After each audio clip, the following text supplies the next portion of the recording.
최근 학교 내 감염 위험이 낮다는 연구 결과가 나오면서 정부가 올해 봄부터 등교 수업 방안을 검토하고 있습니다. 학부모들은 반가워하는 목소리가 대부분이지만 일부 감염을 우려하는 의견도 여전합니다. 엄윤주 기자입니다. 새학기를 한 달여 앞두고 정세균 국무총리는 교육부에 등교 수업 방안을 검토하라고 지시했습니다.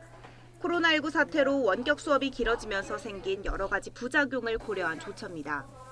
오랜 시간 친구들을 만나지 못한 아이들의 사회성 부족과 우울감 등 정서적 문제도 걱정이 됩니다.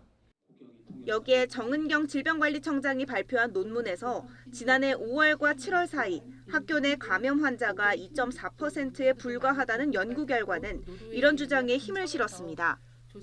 등교 수업을 확대하려는 움직임에 학부모들은 반색했습니다.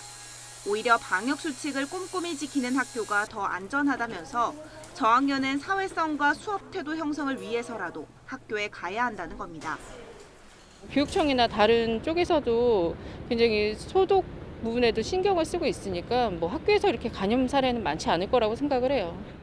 저희 딸은 초등학교 1학년이었는데 1년 동안 학교를 가다 보니까 조금 안 가다 보니까 학습 태도나 이런 게 좀 안 좋아지는 것 같고 그 정도에 대해서는 그래서 초등학교 저학년 같은 경우에 저는 등교 개학을 해야 된다는 게 맞다고 생각하거든요. 온라인 수업이 길어질수록 사교육 의존도가 높아져 학력 격차가 더 커지는 만큼 학교를 보내야 한다는 의견도 있습니다. 사실 학력 격차는 아이들이 학교에서 배워야 되는데 오히려 학원으로 가서 배워야 되는 상황이 된 거예요.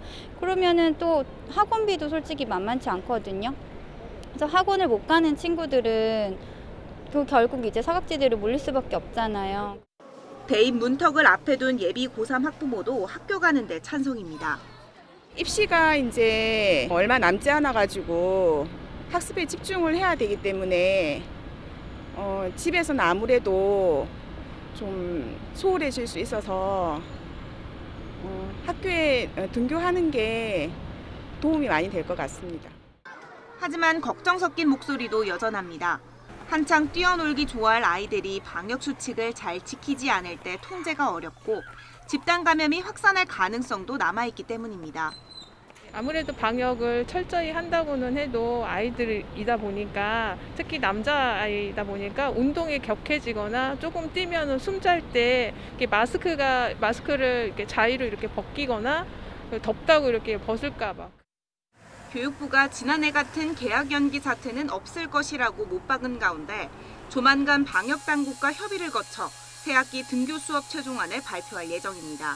YTN 엄윤주입니다.